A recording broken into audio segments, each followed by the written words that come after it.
will be time for you to read the instructions and questions, and you will have a chance to check your work. All the recordings will be played once only, and you will hear a conversation between two people talking about insecticide. First, you have some time to look at questions 1 to 5.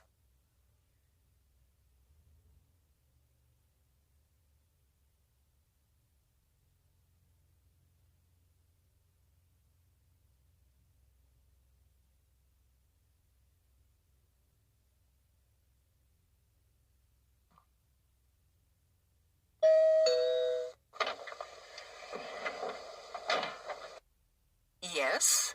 Oh, good morning, madam. I'm from Pest Away Market Research. I'm doing consumer research in this area.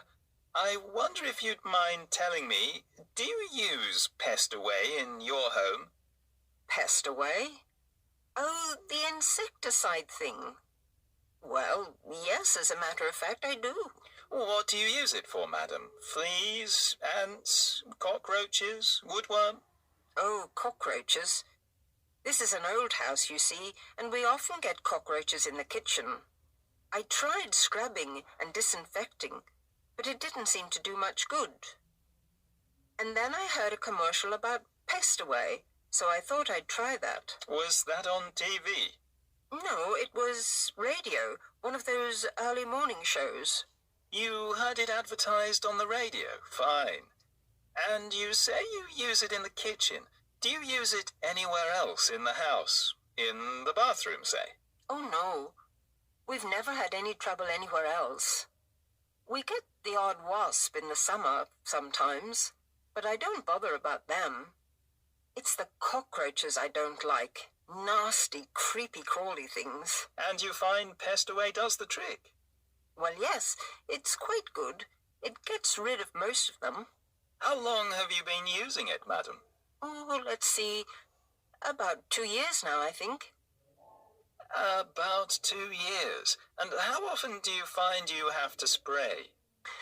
Oh, I give the kitchen a good spray round the skirtings and under the stove, you know, about every 6 weeks. Every 6 weeks or so, I see. Before you hear the rest of the conversation, you have some time to look at questions 6 to 10.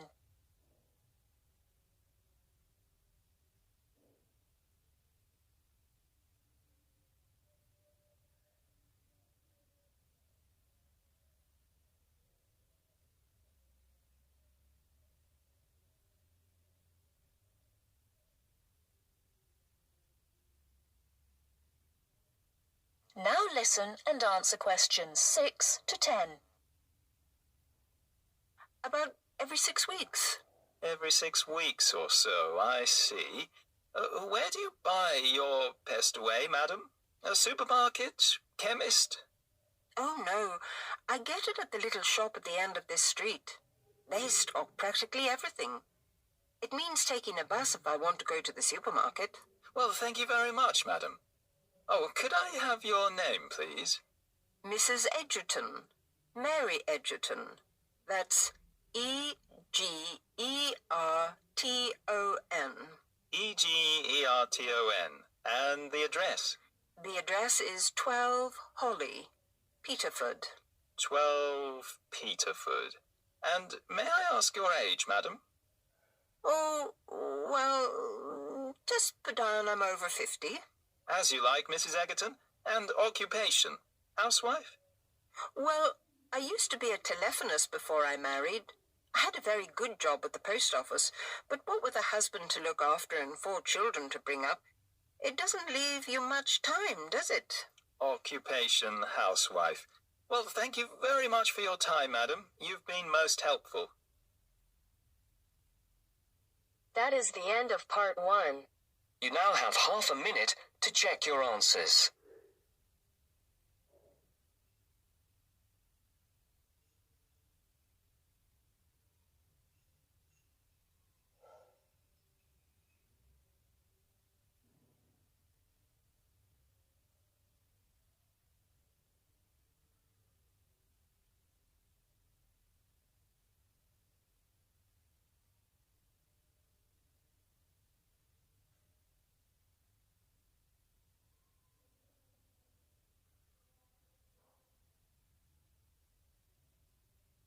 now turns to part 2. Part 2.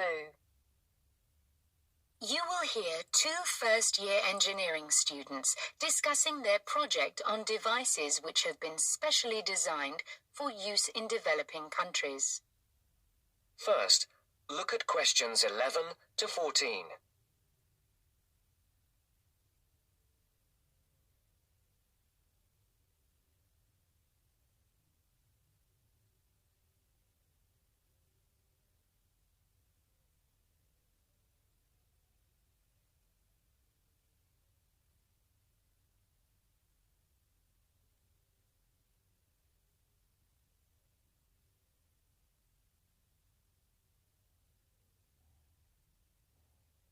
Listen carefully and decide which 4 planned developments are mentioned.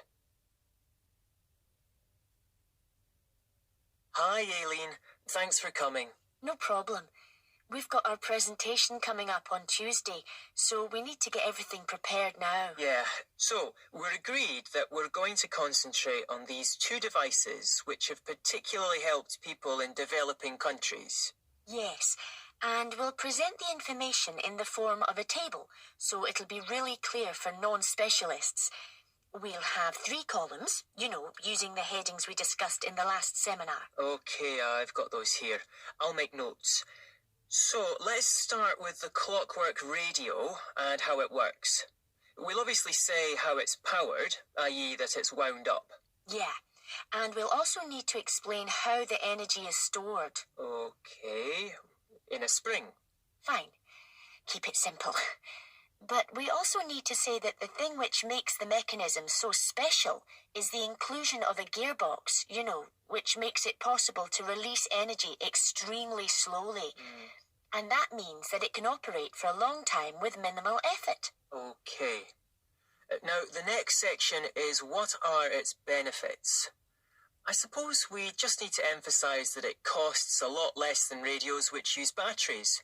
And if we want to, we can explain that these can cost as much as a week's wages in some parts of the world. Absolutely.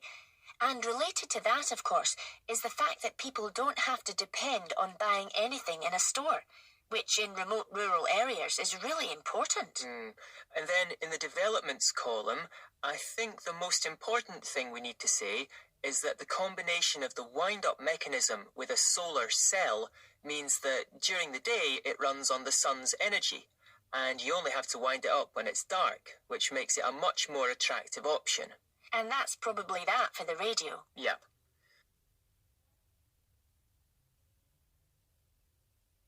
Before the broadcast continues, look at questions 15 to 20.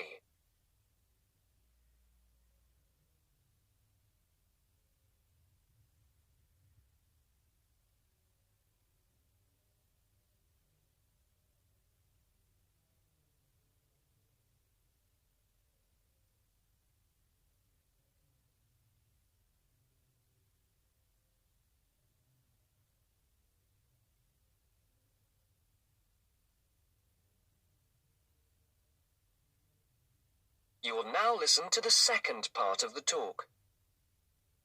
So we'll then move on to the solar box cooker. And again, let's keep the description of the mechanism very simple. We need to say that it uses sunlight rather than conventional fuels to cook food. But we also need to explain 2 elements of why it's so efficient. Yeah. The fact that sun's rays enter through a plastic cover. Better call it a lid. I thought it was made of glass. Not according to my research. Okay. And then we just say that light is transformed into heat and... Because it has a longer wavelength means that it gets trapped. And so it cooks the food. Good. Right. And then where do we begin on the advantages? There's so many. I suppose we have to begin with the fact that you no longer need to cut down trees, which brings a whole raft of other benefits in its turn. Sure. And related to that, I think we need to say that because dung is no longer needed as a fuel for cooking, it can be used as a fertilizer. Which leads to better harvests. And then there's the fact that there is absolutely no smoke. I was reading somewhere that there's a huge incidence of lung complaints, especially among women and children who have to breathe in smoke from conventional cookers. So that's another plus point. Yep. And then we need to say something about the way cookboxes have been improved. I think we can emphasise the fact that a reflector is often added at an angle to the lid to maximise the amount of light entering. Yes, good point. And also, I read about the fact that the floor or base of the box is raised, which improves heat retention. Oh, and I think we should mention the fact that many of the new boxes have a sloping or inclined lid, which increases the surface area to capture the sun's rays. Yes, that's a good point to finish on, I think. So, I'll write up that table on an OHT if you like, and we're all set for our presentation. Yes, great. If there's anything else that you think we should discuss.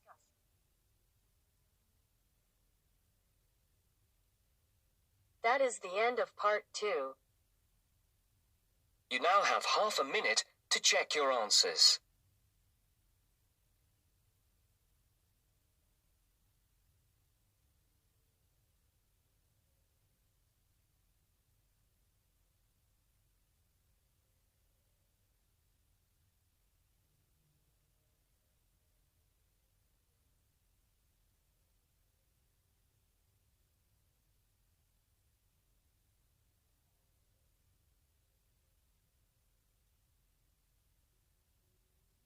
Now turns to part 3. Part 3. You will hear a group of students, Henry, Joe, Nancy, and Gordon, discussing changes to their work experience placement arrangements. First, you have some time to look at questions 21 to 26.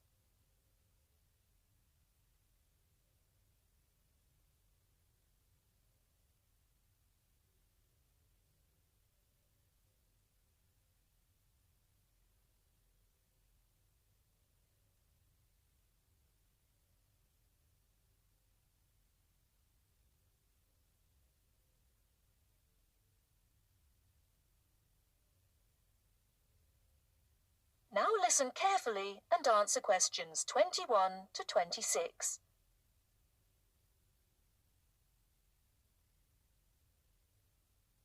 Look, there's the notice that Professor Jones told us he'd be putting up confirming the details of our work experience placements.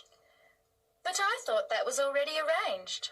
No, he said he'd have to check with the companies that the days we preferred were okay for them. Let's see if any have changed. Teresa's not here today, but her name's first.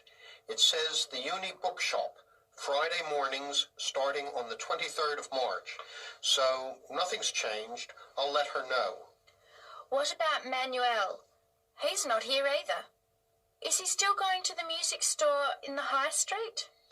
If it's mainly music, yes, he's still down for that on Friday afternoons starting on the 9th. The day's different. It's changed from Tuesday mornings, but that's okay. I'll tell him. He'll really enjoy listening to music all day. Now, where's my name? Henry. Here it is. I'm going to the beauty shop, and I said I preferred Thursday afternoons. Oh, good, that seems okay. And my start date hasn't changed either. Joe, what day did you opt for? I'm going to Highway Hotels on Monday mornings. Yes, that's okay. And starting on Monday the 12th of March. Oh, has that been changed? Okay, I was scheduled to start the week before. I'll just make a note of that. What about me, Henry? Have I still got the Explore travel service on Wednesday mornings? Just a minute. Where's your name? Let's see. Nancy. Okay, here it is. Explore travel on Wednesdays, yes. But afternoons, and starting date is Wednesday the 14th of March. Has the date changed? No, not the date, just the time, which is fine. I'll get to sleep in. You lazy thing, Nancy. Chris's name is next on the list. Gorgeous Gowns Fashions. What a name. Yes, it sounds good, doesn't it? I'm hoping he'll bring me some free samples. So, has he still got Wednesday mornings? Yes, Wednesday mornings starting on the 14th of March. Okay, I'll tell him when I see him tonight that his arrangements haven't changed. Gordon, what about you? I chose that software company that makes computer games. I can't remember its name, but I asked for Tuesday afternoons. Oh, yes. Here it is. Games to go on Wednesday mornings. There's a note here saying they have their weekly staff meetings on Tuesday afternoons, so that wouldn't be much use to you. That's why they've changed it to Wednesdays, starting on the 21st of March, so you can see their working setup. Okay, I'm glad they've changed it. I don't think I'd want to sit through a meeting every week. Before the conversation continues, you have some time to look at questions 27 to 30.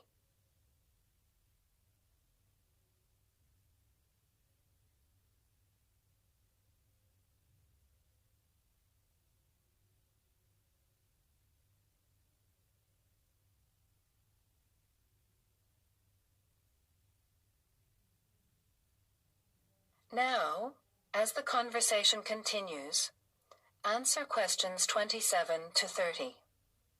Can someone remind me what time we have to get to our placement in the afternoons? It says here, mornings start at 9 a.m. and afternoon sessions at 1 p.m. Oh, that's a shame.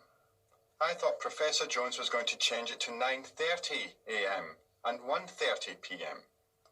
Yes, he did say that he'd try to make it later, but obviously that wasn't possible. By the way, just in case, what happens if we're ill or something and can't make it? Do we phone the college or the place we're going to? I think we have to phone the company first and then the college. Didn't you get the information sheet about work experience at our last seminar? No, I missed it because I had to go to the dentist. What else did it say? Well, we have to do a total of 24 hours altogether. So if we miss one of the arranged sessions, we have to organise another time to make up the hours. And he gave us details of the presentation we have to give about our work experience. Oh, really? What do we have to do? In week 10, we each have to give a presentation to the class about the company we've been with. It's 30% of our final mark for this subject, so it's going to be a lot of work. Yes, he's expecting us to do a lot of research while we're there so that we can outline the history of the company, its management structure, number of employees, other branches, etc. And he said we should use lots of visuals such as diagrams and flowcharts during the presentation. Yes, and we should also include what we did each week, the different departments of the company or positions that we observed, and try to relate what we saw to our studies so far. He gave examples like management style, accounting systems, information technology, and so on. You were right. It sounds like lots of work. That is the end of part 3. You now have half a minute to check your answers.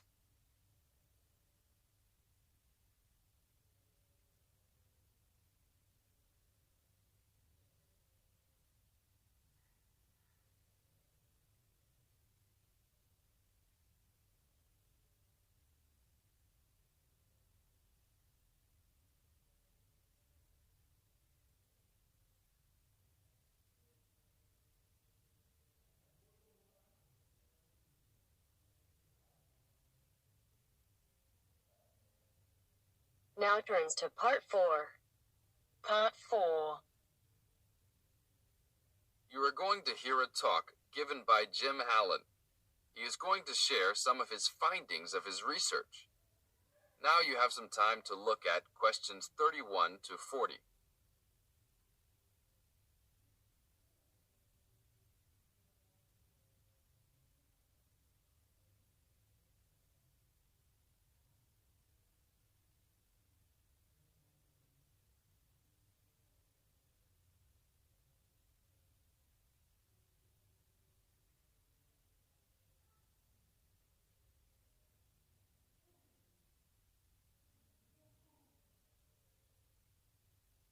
Now, listen carefully and answer questions 31 to 40.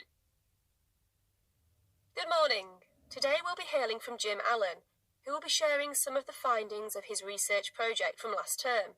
Jim. Thanks. Well, to start with, a little bit of background about the project. As you can see, our title is something that is relevant to everybody in this part of the world. Water safety. These days, there's a lot more to water safety because of the increasing number and range of boats and other things people use on public waterways. I'd become interested through reports on radio about the number of incidents involving small powerboats and individual watercraft such as jet skis. It seemed to me that because these craft were essentially recreational and didn't require licenses to use, there was very little opportunity to influence the users towards being safety conscious. So, I decided to make this the focus of the project. For the research, we mainly relied upon talking to people, asking them questions in preference to using a written questionnaire. We interviewed a wide range of people at a number of popular swimming locations over 2 consecutive weekends, and asked them what they'd observed or experienced themselves. The respondents were both male and female, but the men were just slightly in the majority. We were pleased with their willingness to talk about the subject, and all told, interviewed 145 people over the 2 weekends. So, what were the findings? As you can see, 86% of people reported having had some type of problem. A surprisingly large percentage, 27%, commented that they had found it necessary to shout at an offending powerboat. But the main type of problem was the deafening sound that some of the boats made. On occasions, this led to swimmers deciding to move to another location. So what strategies did people adopt to ensure their own comfort and safety? Let's have a look at the figures. First, it was noticeable that there were often distinctly different answers between men and women. It was mainly the women, for example, who said they should try to choose places where boats couldn't go, whereas it was usually the men who said you shouldn't have to move if you were there first, so you should shout at them if necessary. Both men and, it was women who said you should call the authorities if the situation gets too dangerous or the powerboat drivers are acting irresponsibly. Then, I had thought it would be mainly women, but both sexes made the point that above all, it's important to get children away from any possible danger. Men were very aware that jet skis could be unpredictable in inexperienced hands. They also made the point that it's much safer to have your car nearby and clearly visible to any watercraft if you're swimming in a relatively remote spot. Finally, wearing visible clothing, men didn't think it was quite as important as women, but both gave it a high safety rating. When we asked them what they thought the government should do to help solve the problem,